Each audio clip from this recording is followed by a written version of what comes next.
नमस्कार।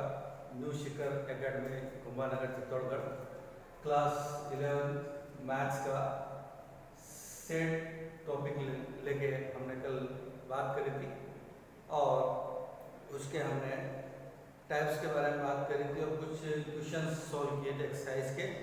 आज हम उसके आगे की बात करते हैं। सेट्स में आता है वेन डायग्राम। वेन डायग्राम जो होता है वो एक तरीके का फिगर होता है। डायग्राम्स हिंदी में भी वेन डायग्राम ही कहते हैं इसको।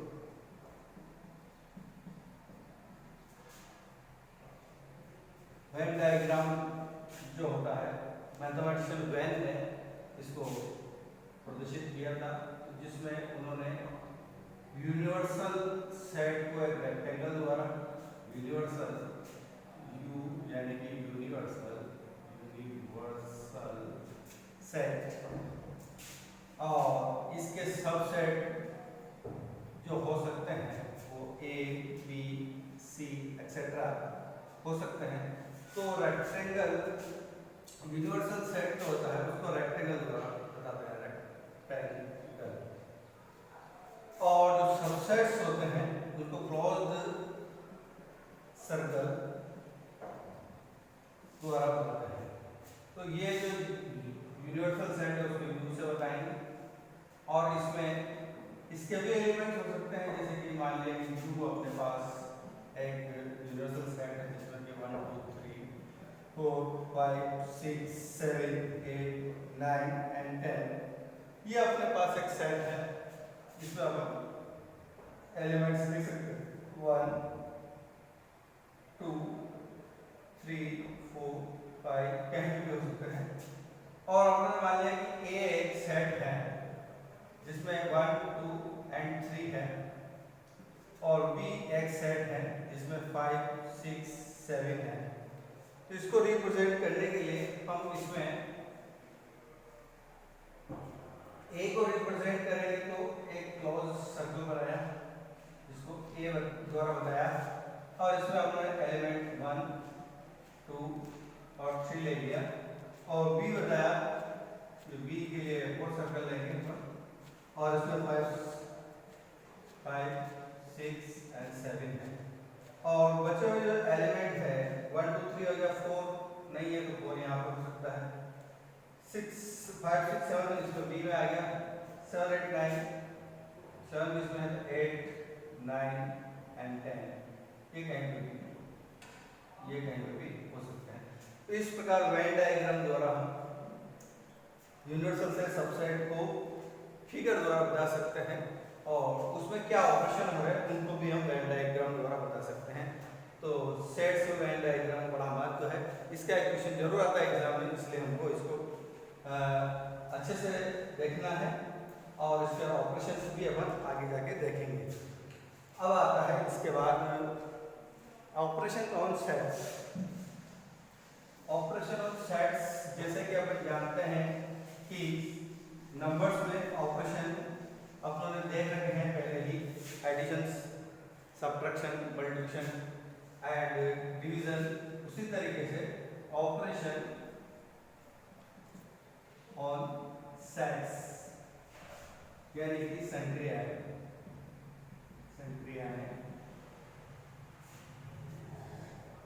अब सेट्स में जो संक्रियाएं होती हैं वो होती हैं नंबर 1 यूनियन,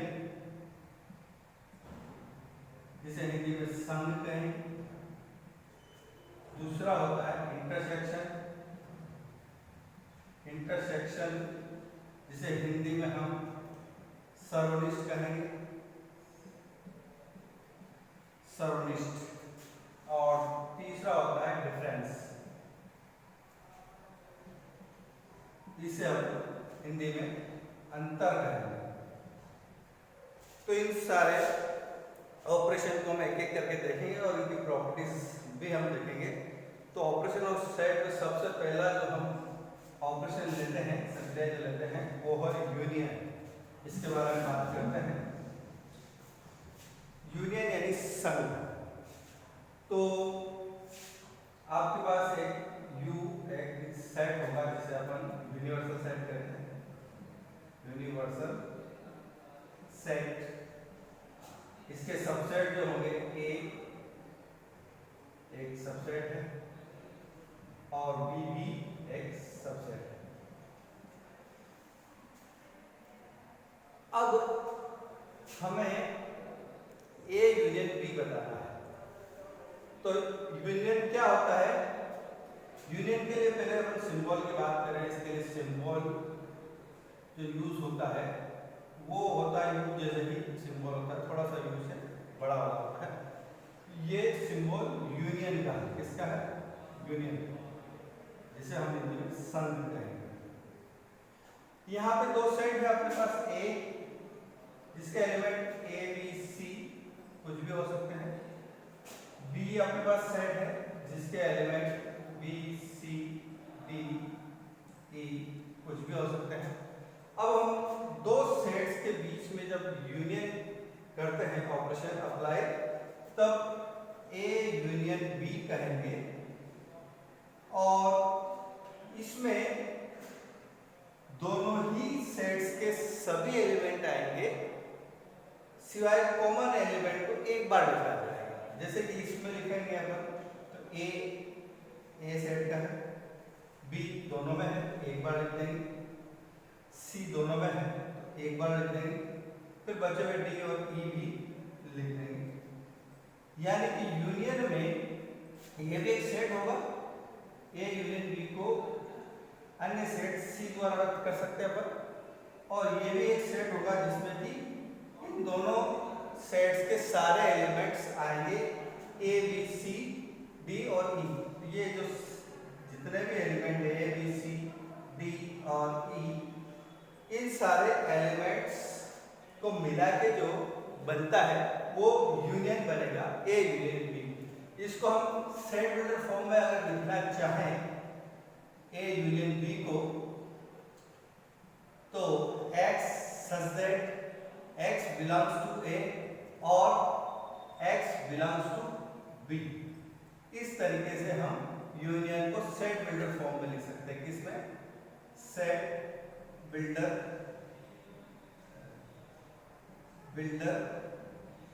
फॉर्म।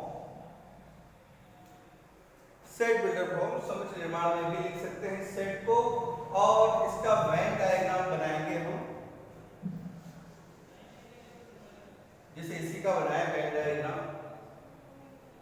तो एक यूनिवर्सल सेट यू ले लेंगे। अब इसमें एक सेट अपन ए बनाते हैं और एक सेट अपने, अब इसमें कॉमन एलिमेंट बी और सी दोनों में है इसलिए ये इंटरसेक्ट भी करेगा, और जिसमें ए ये हो गया, बी और सी ये हो गया, और डी और ई ये हो गया। तो ये सारे एलिमेंट आ गए, तो इसको अपन शेडेड पोर्शन से बता देंगे ए यूनियन बी। ये अपने पास ए है, ये बी है, ये जो वाला पोर्शन है अपने पास शेडेड पोर्शन, ये अपने पास ए यूनियन बी कहलाएगा। तो ऑपरेशन यूनियन को हम वेन डायग्राम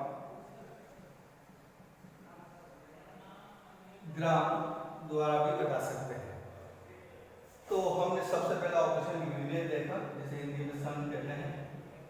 तो इसको हम टेबुलर फॉर्म में भी लिख सकते हैं, सेट बिल्डर फॉर्म में भी लिख सकते हैं, और वेन डायग्राम द्वारा भी बता सकते हैं। तो एक ऑपरेशन अपने पास क्लियर हो गया यूनियन। अब इसके बाद हम दूसरा ऑपरेशन देखते हैं, उसे कहते हैं हम इंटरसेक्शन। दूसरा ऑपरेशन देखने से पहले इस यूनियन की कुछ प्रॉपर्टीज हैं वो भी देख लेते हैं अपन। फर्स्ट की है प्रॉपर्टीज, सम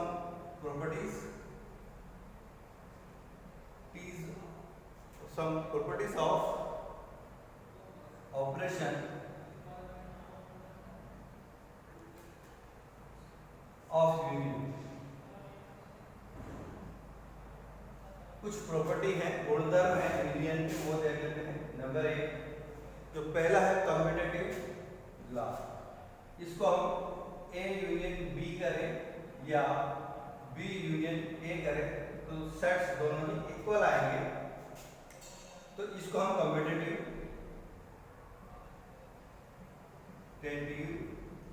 लॉ कहेंगे, यानी क्रम विनिमय नियम, जिसमें उनका ऑर्डर या क्रम बदल दिया जाए तो भी कोई परिवर्तन नहीं होता है। एक एग्जाम्पल लेते हैं, a इक्वल टू अपने पास a b c है और b इक्वल टू अपने पास b d e है। तो हमने a यूनियन b किया तो क्या आएगा, सारे एलिमेंट कॉमन एलिमेंट को एक बार लिखेंगे हम, तो a लिखा, b दोनों में है, फिर c लिखा, फिर d लिखा और फिर a लिखा। इस तरीके से a यूनियन b बना। पुनः b यूनियन a करें तो a यूनियन b में हमने a b c सारे एलिमेंट लिखे और कॉमन को छोड़ दिया। अब अपन b यूनियन a करें तो b के सारे एलिमेंट लिखते हैं अपन, b d e और b कॉमन है, ये छोड़ दें, बाकी बचे हुए a और c इसके एलिमेंट लिखिए। तो देखा ये दोनों सेट इक्वल है, क्योंकि इसमें भी a है, इसमें भी a है, इसमें भी b, इसमें भी b, इसमें भी c, इसमें भी c, इसमें भी d, इसमें भी d और इसमें भी a, इसमें भी। तो ये जो सेट मान लिया, इसको नाम हमने c दे दिया और इसको नाम हमने d दे दिया, तो इक्वल सेट की डेफिनेशन से हम कह सकते हैं c d इक्वल है। It means a union b equal to b union a। ये कम्यूटेटिव लॉ यूनियन के साथ लागू होता है। अगला जो नियम है वो हम जानते हैं क्या होता है, साहचर्य नियम, यानी कि एसोसिएटिव नियम। यदि हमारे पास दूसरा जो है एसोसिएटिव, शॉर्ट लिख देते हैं एसोसिएटिव यानी साहचर्य नियम, इसमें अपने पास ए बी सी तीन सेट हैं, तो A union B union C equal to A union B union C लिख सकता है। जैसे अपने नंबर्स में देखा था, मैट्रिक्स में देखा था, उसी से इसमें भी अपने पास हम एसोसिएटिव लॉ जो है यूनियन के साथ सेट में लगा सकते हैं। इसको भी अपन एग्जांपल, छोटे से एग्जांपल से ले लें। a अपने पास 1 2 है, b अपने पास 3 4 है, तो a और c अपने पास 5 6 है। तो a यूनियन b कितना हो गया अपने पास, a यूनियन b, इन दोनों के एलिमेंट्स लिखेंगे हम 1 2 3 एंड 4। अब हम a यूनियन b का c के साथ करें तो a union b union c निकालें, तो इसके एलिमेंट्स और इसके सारे एलिमेंट्स लिखेंगे हम, तो 1 2 3 4 5 एंड 6। ये हमारे पास लेफ्ट हैंड साइड आ रही है, लेफ्ट हैंड साइड। इसी टाइप से हम राइट हैंड साइड निकालें, तो पहले अपन b यूनियन c निकालेंगे। b यूनियन c जो है b और c के सारे एलिमेंट्स लिखेंगे, इसके और इसके, तो अपने पास आ जाएगा 3 4 5 6 और उसके बाद हम a के साथ इसका यूनियन कर देंगे, a union b union c। तो a के एलिमेंट्स भी हम ले लेंगे इसमें, तो 1 2 3 4 5 6। इस टाइप से हमने देखा कि लेफ्ट हैंड साइड और राइट हैंड साइड इक्वल है, तो सेट्स का एसोसिएटिव लॉ जो है यूनियन के साथ पॉसिबल है। अब इसके बाद हम देखते हैं law of identity. Law of identity, identity element हम जानते हैं कि उसका किसी ऑपरेशन करने पर वही आपके पास सेट आएगा। तो यहाँ पे जो हम तीसरा लेंगे लॉ ऑफ आइडेंटिटी, यहाँ पर आइडेंटिटी सेट जो है ये 5 यूज करेंगे। तो लॉ ऑफ आइडेंटिटी ये कहता है कि a का यूनियन अपन 5 के साथ करें या फिर 5 का यूनियन अपन a के साथ करें, तो अपने पास a ही सेट आता है तो इसे हम लॉ ऑफ आइडेंटिटी कहते हैं और यूनियन के साथ ये भी अप्लाई होता है। इसके बाद आता है आइडेंटिटी लॉ। फोर्थ जो है आइडेंटिटी लॉ। आइडेंटिटी लॉ यानी कि उसी पर ऑपरेशन। ए का यूनियन ए के साथ करेंगे तो क्या आएगा, ए ही आएगा। इसको किसी भी एग्जाम्पल में समझेंगे, ए में 1 2 3 है, उसका वापस ए के साथ 1 2 3 के साथ करेंगे तो वापस ए ही आएगा 1 2 3। इस तरीके से हम कह सकते हैं। और फिफ्थ आता है लॉ ऑफ यू यानी कि यूनिवर्सल।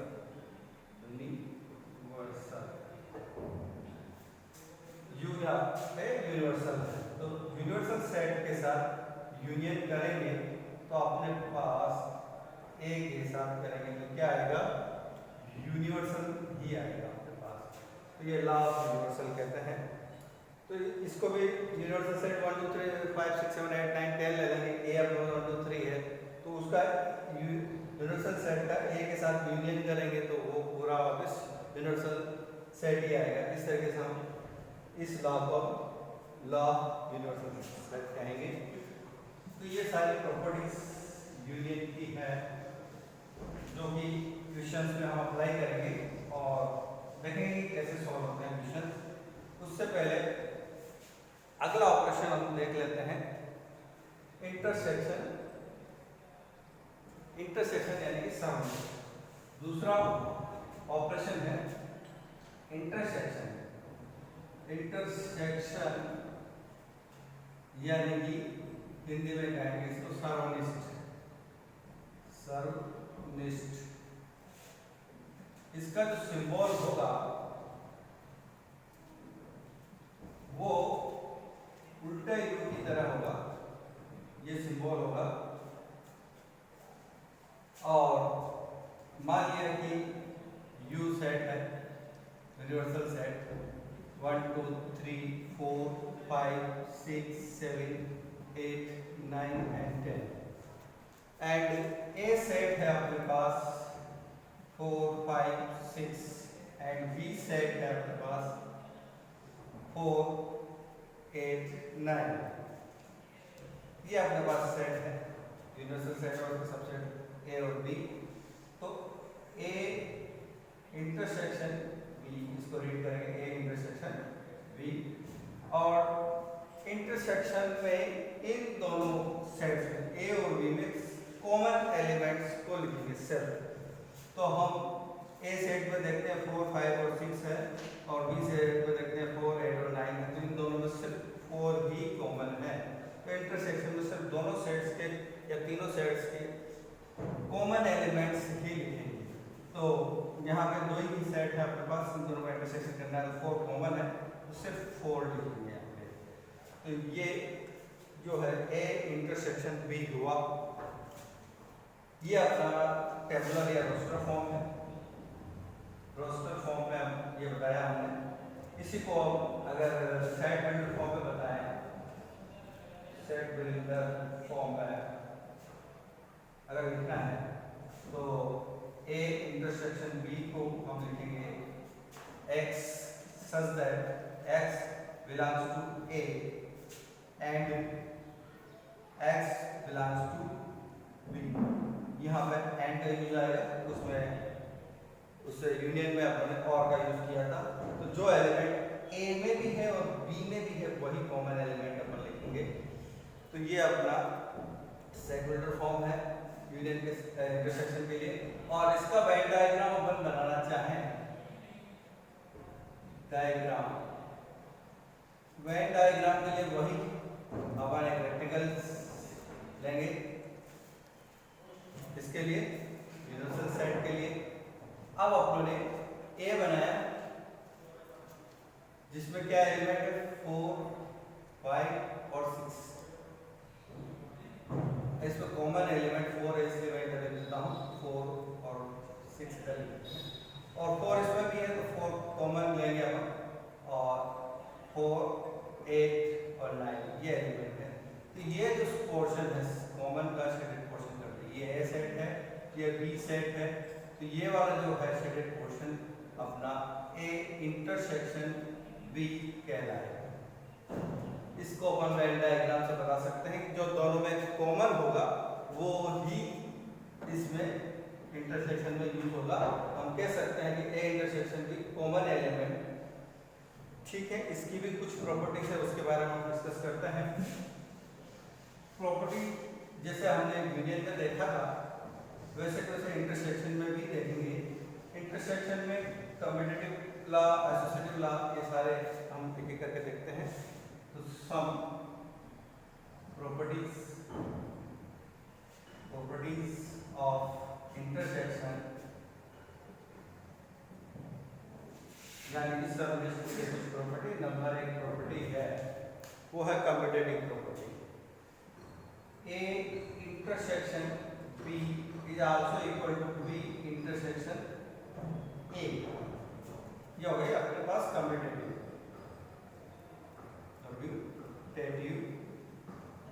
लॉ।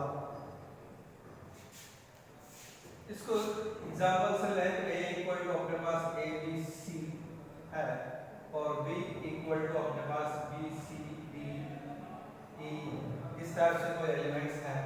तो सबसे पहले रेफरेंस साइड में ए यूनियन बी निकाला हमने, तो क्या हो जाएगा, इन दोनों में कॉमन एलिमेंट कौन से हैं, बी इसमें भी है, इसमें भी है, सी इसमें भी है और इसमें भी है। तो बी और सी एलिमेंट हो गया।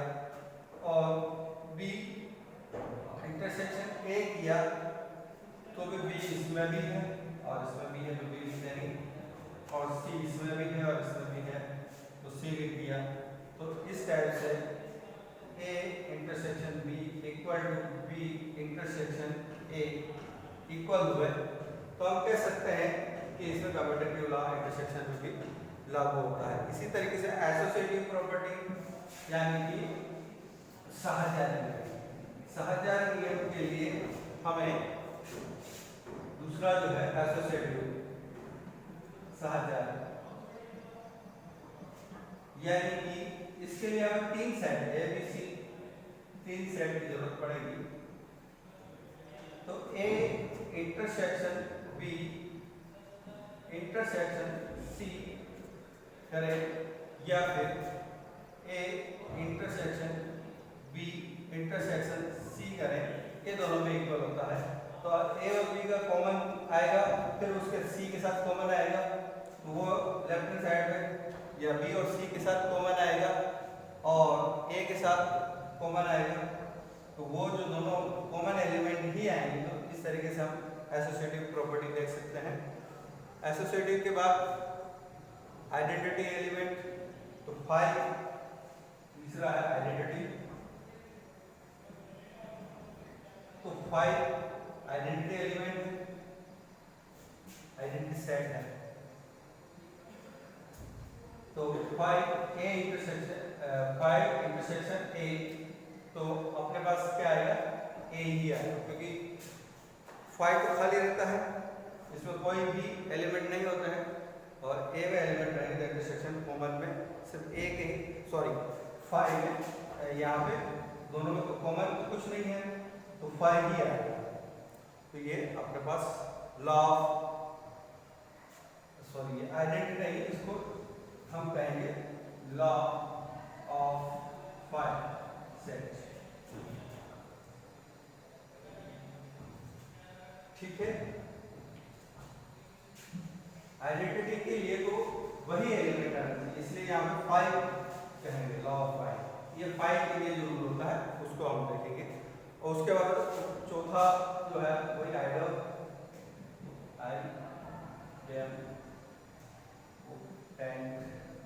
लॉ। इसमें ए के साथ इंटरसेक्शन ए करेंगे तो वही ए आएगा। इस तरीके से हम कह सकते हैं कि आइडल लॉ। और इसमें अगला जो है डिस्ट्रीब्यूटिव लॉ, डिस्ट्रीब्यूशन लॉ। इसमें अपन देखेंगे कि इंटरसेक्शन, डिस्ट्रीब्यूटिव और यूनियन देखेंगे। तो A intersection B union C. तो हम कह सकते हैं कि A intersection B union A intersection C. तो ये डिस्ट्रीब्यूशन लॉ कहलाएगा। तो इसमें इंटरसेक्शन और यूनियन में तो इंटरसेक्शन डिस्ट्रीब्यूटेड ओवर यूनियन कहलाएगा, क्योंकि तो पहला इंटरसेक्शन ए और बी का होगा, फिर यूनियन होगा, और ए और सी का इंटरसेक्शन होके इन दोनों साइड्स का यूनियन होगा। तो हम ए को दोनों के साथ डिस्ट्रीब्यूट कर सकते हैं, इसलिए डिस्ट्रीब्यूटिव प्रॉपर्टी होगी। तो इस तरीके से हमने ऑपरेशन सेट्स के ऑपरेशन में यूनियन देख लिया, इंटरसेक्शन देख लिया। अब नेक्स्ट वीडियो में हम अगले ऑपरेशन के बारे में बात करेंगे और उसके एग्जांपल्स के बारे में बात करेंगे। Thank you.